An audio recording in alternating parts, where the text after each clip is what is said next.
नमस्कार दोस्तों। आज हम 10 अगस्त 2018 को पूछे गए प्रीवियस ईयर पेपर को आगे बढ़ाते हैं। पिछले वीडियो में हमने इसका फर्स्ट पार्ट देखा था। आज ये सेकंड पार्ट देखते हैं। तो इसका फर्स्ट क्वेश्चन है, if metal A displace metal B from its solution then metal A. अगर मेटल ए जो है किसी सॉल्यूशन से मेटल बी को रिप्लेस कर देती है तो मेटल ए क्या होगी? ज़्यादा रिएक्टिव होगी, कम रिएक्टिव होगी, हेवियर होगी या सेम रिएक्टिविटी होगी? तो इसको एक इक्वेशन से समझते हैं। जैसे ये इक्वेशन है, इसमें जिंक इसमें क्या कर रहा है? जिंक कॉपर को कॉपर सल्फेट से रिप्लेस कर दे रहा है और क्या बना ले रहा है? Zinc sulphate. और कॉपर अलग हो गया। तो इसमें जिंक ज़्यादा रिएक्टिव होने के कारण कॉपर सल्फेट से कॉपर को रिप्लेस कर देगा और खुद ZnSO4 बना लेगा और कॉपर को अलग कर देगा। तो मेटल ए अगर मेटल बी को रिप्लेस कर रही है, इसका मतलब मेटल ए ज़्यादा रिएक्टिव है बी से, is more reactive than B. तो option A is correct, B की तुलना में अधिक प्रतिक्रियाशील है। नेक्स्ट क्वेश्चन है, सॉल्व द फॉलोइंग। इसको सॉल्व करना है। इसको सॉल्व करने के लिए सबसे पहले तो इस ब्रैकेट को सॉल्व करते हैं। इसमें 8 को 2 से डिवाइड करेंगे तो क्या आएगा? 4। जब 4 जो है 16 में से माइनस करेंगे तो क्या आएगा? 12। और फिर इस 12 के अंदर 3 से डिवाइड करेंगे इससे तो क्या आएगा? 4। अब हमारे पास ये इक्वेशन क्या बन जाएगी? 60 डिवाइड बाई 5 मल्टीप्लाई 4। तो अब इसमें से पहले डिवाइड करेंगे या मल्टीप्लाई करेंगे? तो इसमें पहले डिवाइड करना पड़ेगा। सबसे पहले डिवाइड करते हैं, फिर मल्टीप्लाई करते हैं और फिर एडिशन और सब्ट्रैक्शन करते हैं। तो जब 60 को 5 से डिवाइड करेंगे तो 12 मल्टीप्लाई 4, और जब 12 को 4 से मल्टीप्लाई करेंगे तो 48। Third option is the correct answer. अगला क्वेश्चन है, who took charge as the chief minister of Goa after the 2017 election. 2017 के बाद तो गोवा में फिर से इलेक्शन हो गए और अभी चीफ मिनिस्टर गोवा में कौन है? प्रमोद सावंत। तो 2017 में कौन था ये याद रखने की आपको कोई ज़रूरत नहीं है। अभी का ध्यान रखना, प्रमोद सावंत गोवा के चीफ मिनिस्टर है। नेक्स्ट क्वेश्चन है, करेक्ट मिरर इमेज क्या होगी? ये वाला एक फिगर दिया हुआ है, इसकी मिरर इमेज क्या होगी इस वाले मिरर में? तो मिरर में लेफ्ट का राइट दिखाई देता है और राइट का लेफ्ट, और ऊपर का ऊपर दिखाई देता है और नीचे का नीचे। तो जैसे ये सर्कल दिया हुआ है यहाँ पर, तो सर्कल राइट में है, तो ये कहाँ दिखाई देगा? लेफ्ट में। इनमें से कौन से फिगर में लेफ्ट में है? सिर्फ ऑप्शन सी में लेफ्ट में दिखाई दे रहा है, ये यहाँ पर। तो ऑप्शन सी हमारा सही हो जाएगा। नेक्स्ट क्वेश्चन है, ages of Lalu and Balu are in the ratio of 1:2। Lalu और बालू की उम्र का रेशियो क्या है? 1:2। तो मान लेते हैं लालू की एज तो क्या है? x, और बालू की एज क्या है? 2x, क्योंकि उनका रेशियो क्या है एज का? 1:2। After 7 years there age ratio change to 3:5। 7 साल बाद उनकी एज का रेशियो क्या हो जाता है? 3:5। तो 7 साल बाद इनकी जो ये एज है, ये भी 7 7 साल बढ़ जाएगी दोनों की। तो लालू की एज तो 7 साल बाद क्या हो जाएगी? L = x + 7। और बालू की एज 7 साल बाद क्या हो जाएगी? 2x + 7। अब 7 साल बाद हमें दे रखा है कि इनका एज का रेशियो क्या हो जाता है? 3:5। तो x + 7 डिवाइड बाई 2x + 7 = 3/5। जब इसको सॉल्व करेंगे तो x की वैल्यू क्या आएगी? x = 14। अब क्या पूछ रहा है वो?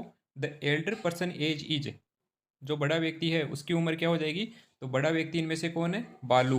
तो बालू की एज है 2x, तो x की वैल्यू रख देंगे यहाँ पर। तो 14 को जब 2 से मल्टीप्लाई करेंगे तो क्या आएगा? 28। तो 28 जो है वो बड़े वाले की उम्र है, बालू की। तो fourth option is the correct answer. Next question है, in sexual reproduction a parent contributes. Sexual reproduction में पेरेंट्स कितना कितना कंट्रीब्यूट करते हैं? तो सेक्सुअल रिप्रोडक्शन में मदर से आते हैं 50% डीएनए, तो और फादर से आते हैं 50% डीएनए। तो चाइल्ड में मदर और फादर से 50-50% जीन्स आते हैं, half of their genes, first option. Next question है, to get number 40 the number 6 2 divide by 9 should be multiplied by. इस नंबर को किससे मल्टीप्लाई करें ताकि 40 आ जाए? तो सबसे पहले तो इसको p/q की फॉर्म में लिखते हैं। इसके लिए 6 को 9 से मल्टीप्लाई करेंगे तो 54, और 54 में 2 ऐड करेंगे तो क्या आएगा? 56 डिवाइड बाई 9।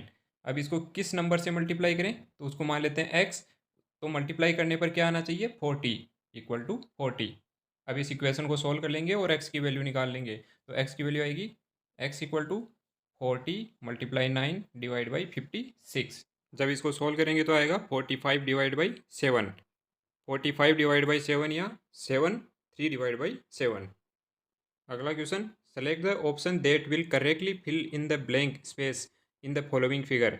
इस ब्लैंक स्पेस में क्या आएगा वो बताना है। तो देखो सबसे पहले तो ये सेंटर के अंदर जो बड़ा वाला सर्कल है ये बनेगा।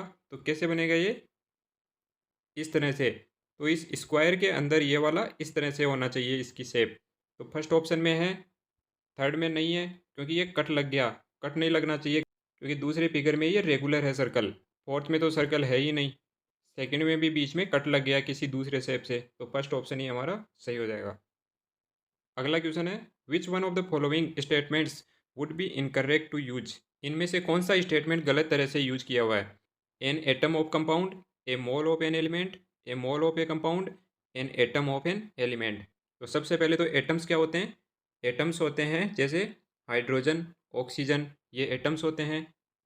और एलिमेंट क्या होते हैं, एलिमेंट्स होते हैं दो या दो से ज़्यादा सेम एलिमेंट्स मिलकर के क्या बनाते हैं, एलिमेंट्स, जैसे H2O2 इस तरह से। और कंपाउंड क्या होते हैं, कंपाउंड होते हैं दो या दो से ज़्यादा अलग अलग टाइप के एलिमेंट्स मिलकर के कंपाउंड बनाते हैं, जैसे H2O।